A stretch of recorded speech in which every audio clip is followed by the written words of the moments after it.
함께 말씀 보겠습니다. 이 시간 하나님 우리에게 주시는 말씀은 에스더 10장 1절부터 3절까지의 말씀입니다.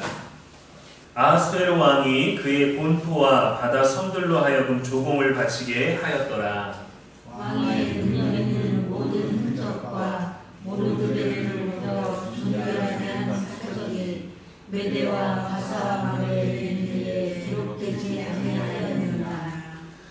유다인 모르드게가 아하수에로 왕의 다음이 되고 유다인 중에 크게 존경받고 그의 헌한 형제에게 사랑을 받고 그의 백성의 이익을 도모하며 그의 모든 종족을 안위하였더라. 아멘. 이는 살아계신 우리 하나님의 말씀입니다.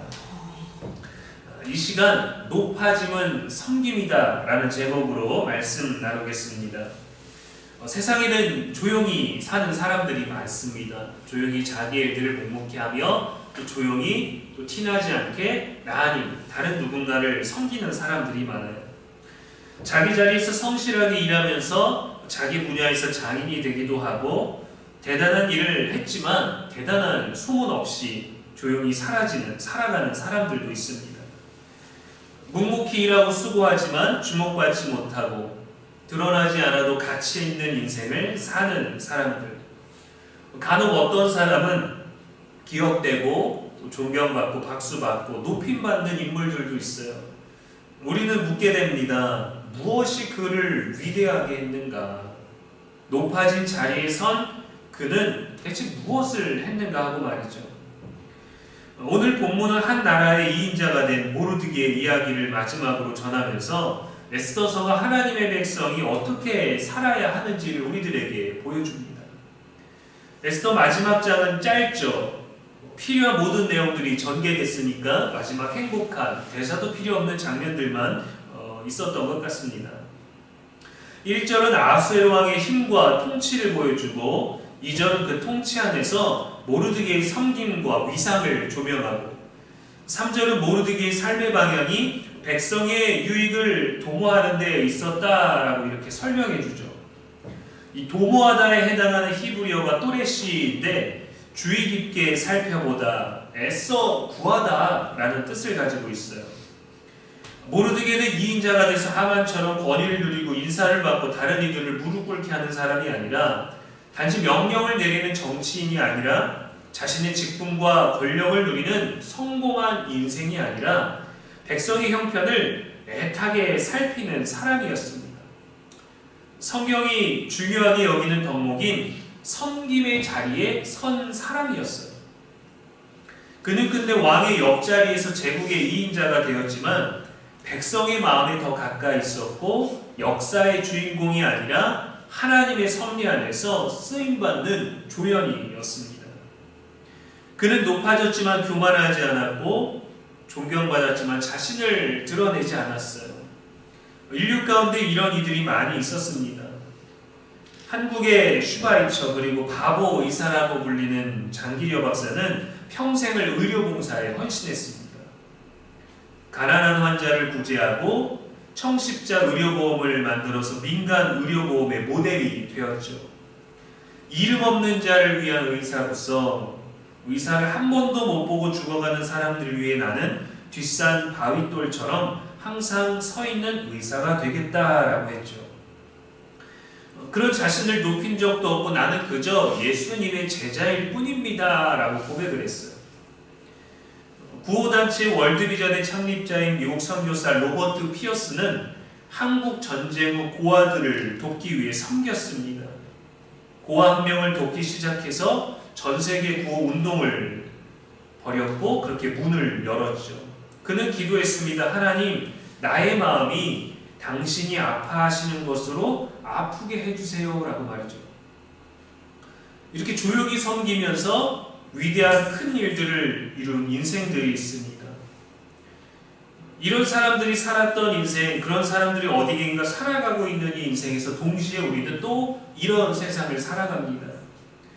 높아지기 위해 수단과 방법을 가리지 않아야 되는 생존과 경쟁의 사회, 높아진 자만이 대접받고 승리하는 구조, 돈을 벌기 위해 해외로 나가서 그 해외 자국민을 불러다가 고문하고 돈을 벌게 하고 돈을 뜯어내고 살인하게 되는 악한 마음, 주목받고 인정하지 못한 화풀이로 지하철에 불을 지르고 차로 가게를 들이받는 위협들, 섬기기보다 섬김을 받고 인정해주기보다 인정받기를 원하는 거친 인생들도 공존하는 이 현실 속에서 우리는 또 예배하는 믿음을 가지고 살아갑니다.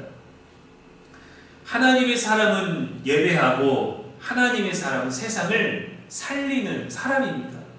그냥 똑같이 살아가는데 다르게 살아가는 게 아니라 내가 살고 있는 세상을 살리는 사람이 바로 하나님의 사람이어야 해요. 마지막 장은 왕의 권위와 강한 통치를 보여주는 동시에 모르드게의 높아짐을 보여줍니다. 그 높아짐이 어떤 삶을 보여줬는지를 또 성경이 우리들에게 말해주죠. 모르드게는 백성의 유익을 도모하고 평안을 말하는 자였습니다. 그가 높은 자리에 오른 이유가 자기 자신을 위한 것이 아니라 공동체의 평화와 그들의 회복을 위한 도구가 되었기 때문이죠. 많은 사람들이 너무도 마땅하게 당연히 승진하고 싶어하고 성공하고 싶어합니다. 삶의 질이, 또 경제력이, 또 그들이 받는 대우, 모든 것들이 달라지기 때문이죠. 그러나 우리가 그 자리에 서야 하는 이유를 묻지 않는다면 우리의 높아짐은 방향을 잃기 쉽습니다. 하나님은 왜 높아지려 하느냐, 왜 높아져야 하느냐, 왜 성공해야 하느냐를 물으시는 거예요. 그 자리가 어디든지, 지금 있는 자리가 무엇이든지 어떤 유익을 나눌 수 있느냐, 이것을 우리들에게 물으시는 거죠. 요셉은 애굽의 총리가 되었지만 그 자리는 자기 자신을 위한 것도, 자신의 능력을 드러내는 것도 아니라 흉년을 견디고 많은 사람들의 생명을 구하려고 하나님이 먼저 보내셨다고 고백했어요. 다윗은 왕이 되었습니다. 그 전에 사울의 왕권과는 다르게 백성들의 목자와 같은 왕이 되었어요. 모르드게 또한 유다인을 구원하고 그들에게 평화를 가져다주는 자였습니다. 하나님은 자기 백성을 위해서 한 사람을 그 자리에 세우시는 분이에요. 그저 아무나 세우지 않으십니다. 아무나 세워도 하나님은 쓰임받게 하십니다. 어떤 유익을 줄 수 있을까? 단지 하나님 개인만이 만족하기 위해서 아닙니다. 생명을 살리고 세상을 살리는 일에 유익을 줄 수 있는 사람이 되게 하시는 거죠. 우리가 어떤 자리에 있느냐도 중요하겠지만 더 중요한 것은 그 자리에서 무엇을 하고 있는지, 어떻게 쓰임받고 있는지여야 합니다. 지금 나의 자리에서 어떤 유익을 주고 있는가? 높아지는 것보다 유익한 삶을 살고 있는가? 높아지는 사람보다 복이 되는 사람이 되시기를 소망하십시오. 10장의 짧은 말씀은 아하수에로 왕에 대해서 말하는 듯하지만 실은 모르드게에 관한 내용입니다. 3절에 보면 주목할 만한 표현 3가지가 있어요. 모르드게가 왕의 다음이 되었다라고 하죠. 위치적으로는 매우 높아졌습니다. 제국의 2인자가 됐으니까요. 그러나 왕권을 위협하지 않는 신뢰받는 자리에 있다라는 거예요. 후반절에 보면 백성의 이익을 도모한다 했습니다. 개인을 위한 것, 유다인을 위한 것이 아니라 백성을 위한 정치를 했다라고 나와 있는 겁니다. 또 마지막에 보면 그의 모든 종족을 안위하였다라고 했어요. 제국에 있는 다양한 족속들로 인해서 멸절의 위기를 당했고 내 민족이 죽을 위기에 처해서 내 민족을 위하고 다른 민족을 배척했던 것이 아니라 민족, 신분, 출신에 상관없이 모든 종족을 안위하였다라고 합니다. 사실 높은 자리로 올라갈수록 힘든 일이죠.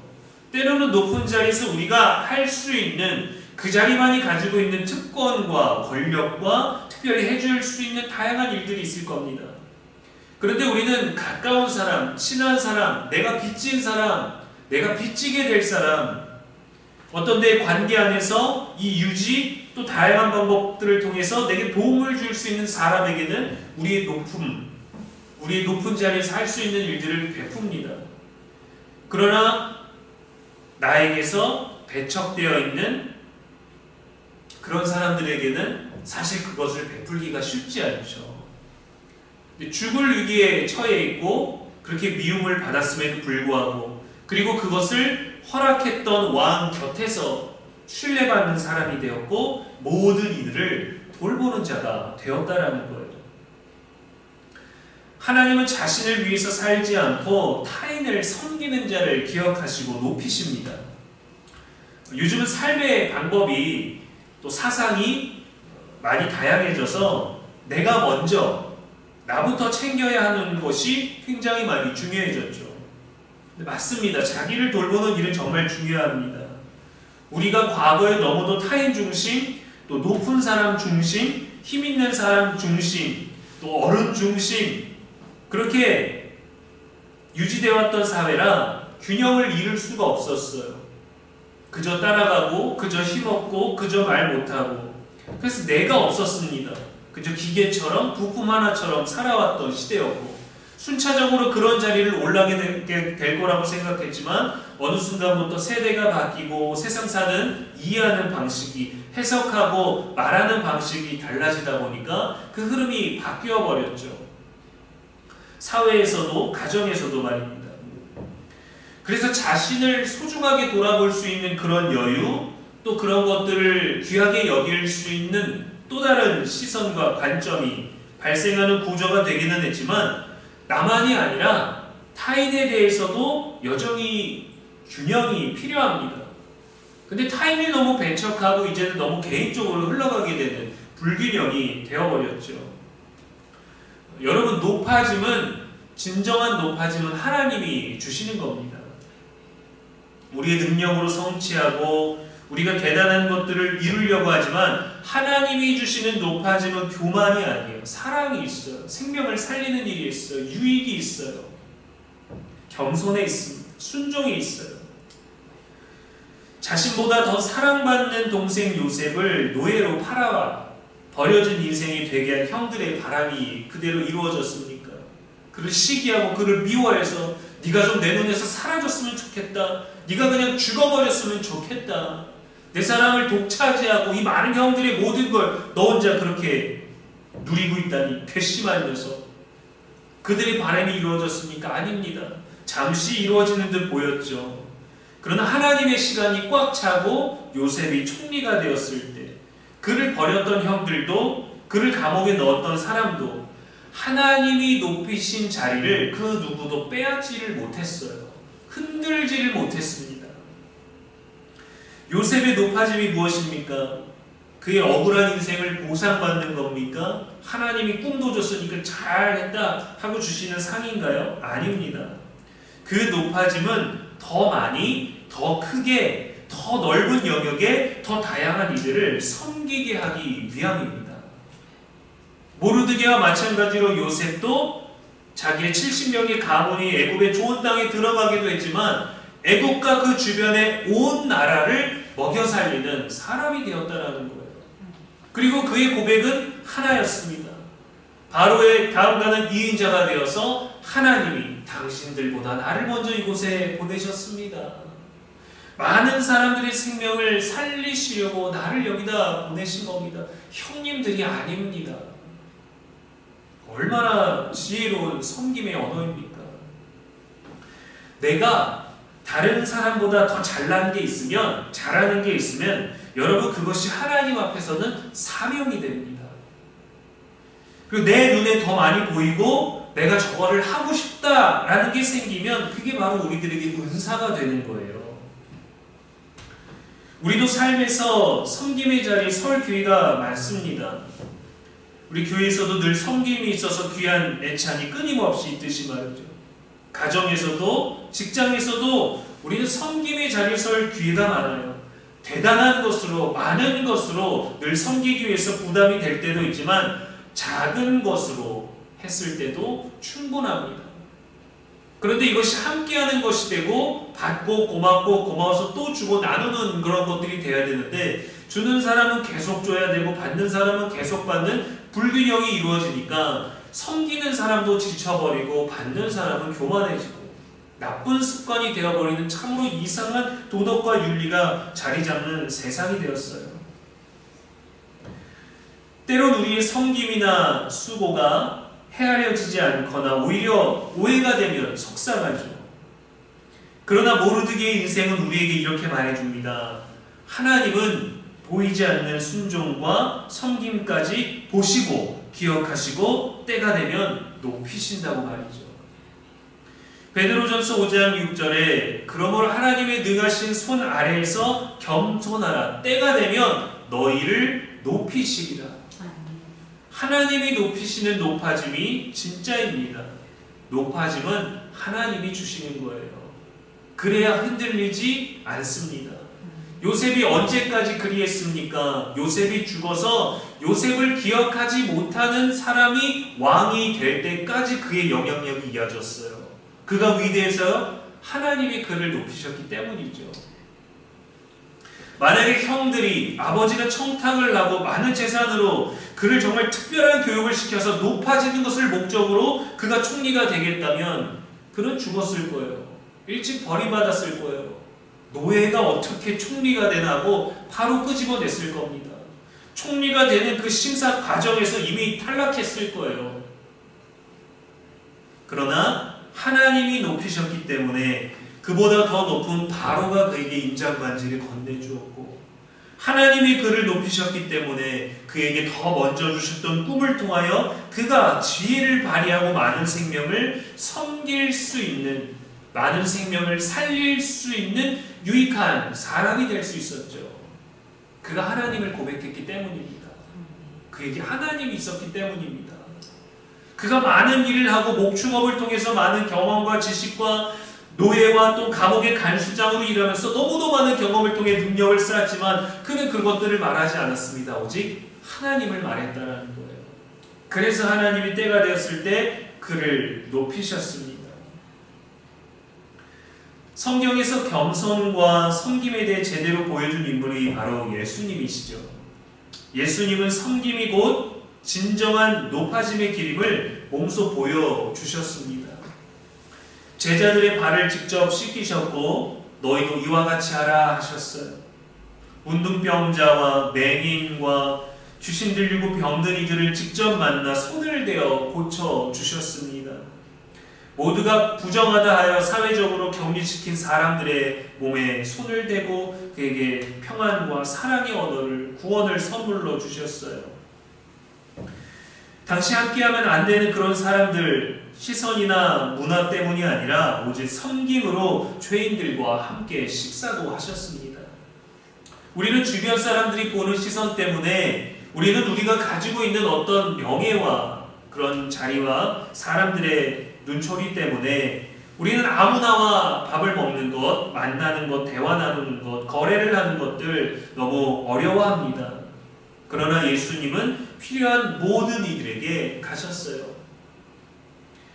그리고 가장 높으신 그분만이 하실 수 있는 일, 도리어 섬기기 위해 자기 목숨을 많은 사람의 대속물로 십자가에서 내어주셨습니다. 에스더서의 마지막은 모르드게라는 한 사람의 높아짐과 섬김으로 끝납니다.